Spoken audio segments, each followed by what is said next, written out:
biggest issue facing women who want to be an angel investor is actually the lack of opportunity, the lack of knowledge and awareness about the whole area of angel investing, and the lack of availability of help and advice and support to women who would want to engage with angel investing. As a CEO in a male-dominated area, I think one of the biggest challenges has been that particularly angel investing has always been an area dominated by men. At the moment, we think there are only about 15% of the whole angel investment population here in the UK are women. So as a woman, you do get used to walking into a room full of men. But that's also been a massive problem for other people, because when you're in a room full of men in suits, many of them very experienced in financial services, at asking questions, probably at doing due diligence, really understanding the numbers, it's quite easy to feel somewhat inadequate as a woman when you enter in that kind of environment. And that's especially why we're looking to create a much more diverse environment for women to invest here in the UK, and one that will be really women friendly and attract women to want to invest, and so they can really find out about it and engage with it. Another big challenge for the whole angel community is that about 65% of all angel investing is happening in London and the South East, especially the Golden Triangle around Cambridge and Oxford. And so it's imperative, if you're an entrepreneur, that you can also access angel investment in Leeds or Manchester or Bristol or Birmingham or Newcastle or wherever you happen to be, rather than having to get on a train and come down and find an angel investor. So we're really keen to try and build the capacity of regional areas so that we can identify people who become angel investors. We can help them train, learn how to do it, and help them mobilize into syndicates so that we've got a really strong regional base of angel investors and avoid entrepreneurs having to come down to London to find the investment they need. The important role of an angel investor is not just about the finance you bring. It's very much about the advice and help, connections, links to customers, just strategic understanding of how businesses grow. And that's really what angels can bring. And as a woman, many of us can bring a lot of insight and help and really help mentor and help small businesses grow. So I think it's very important as an entrepreneur to bear that in mind, that you're not just looking for the investment, but you're looking for all that advice and help. And so it's incredibly important that you find the right angel for you that's got that right industry experience when you're looking for an angel to back you. One of the biggest challenges for women is that there's not a real body of knowledge out there that tells you how to invest. Because it's often been a man's world, that knowledge has often been kept firmly within the men's groups themselves. And so if you're a woman, you don't naturally hear about how to do angel investing, what makes an effective investment, how to choose the right entrepreneur to back, how to do due diligence, even understanding the tax breaks. So we have really developed a very strong program of education, which is actually aimed at all angels, but which we've made especially women friendly.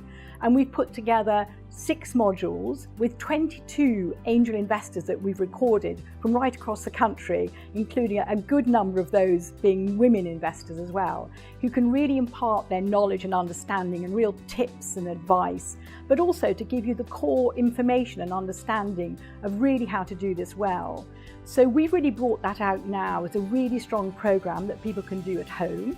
They can practice in their own personal space, but also hopefully then start engaging in angel investing and really get involved in syndicates and groups of angels all around the UK. The impact of Brexit is actually quite difficult to tell at this time. If I take it from the investor's point of view, a lot of things that will affect investors are about their own portfolio of investing. So a lot of investors also have property as well as other business interests, other stocks and shares. So the impact of Brexit on those wider investments will also impact on the availability for them of spare financial capital to back entrepreneurs. So it's incredibly important to think about that from an investor's point of view.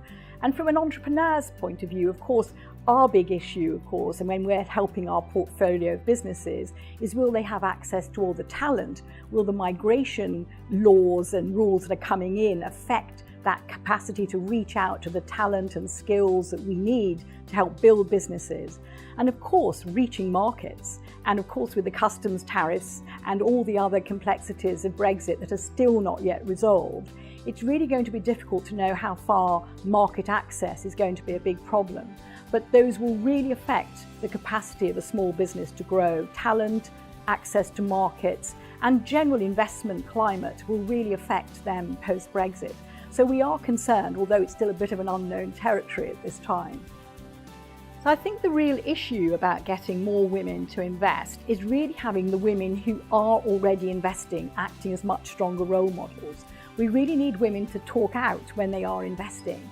Our understanding has been, particularly of the research that we carried out across Europe, that many women who are investing are keeping it very quietly to themselves. They're not sharing it in professional groups. They're not talking about their successes or how they're doing it. And it's not really part of the daily conversation that women are having. So we really want to have many more women acting as ambassadors to really talk about their own angel investing, to help mentor other women coming forward, and to really help more women to see it around them in their day-to-day work and know that this is something for them and not something just they see on Dragon's Den. I think Dragon's Den has been an interesting programme in that it's really helped build awareness about the whole world, but actually it's full of myths. It makes you think that everybody has to be so rich, uber rich. It makes you think that investors take more than 50% of your business for a small amount of money. It makes you think as an entrepreneur you'll absolutely be demolished in front of the investors, which you won't. And it also often makes you think that you get the money tomorrow. And so often we know on Dragon's Den that money doesn't materialise. We see a lot of entrepreneurs who've been through Dragon's Den who then come in front of the angels with great businesses that have not been successful. But I think it's helped to build a lot of worry about really what an investor's about, much less understanding. And especially for women, I think those very kind of uber wealthy women and very strong women who've been on that programme could be rather daunting as an image for women who really want to start angel investing from their normal daily lives.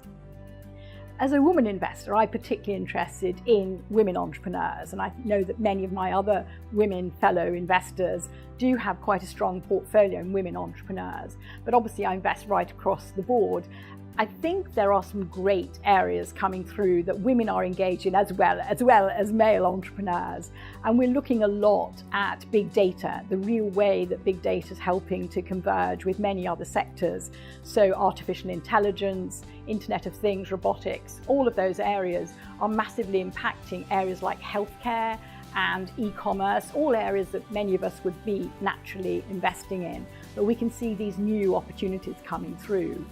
We've been backing some great women recently in terms of bringing cybersecurity, fintech projects forward, and there is really many areas where there are some great exciting opportunities for us to back.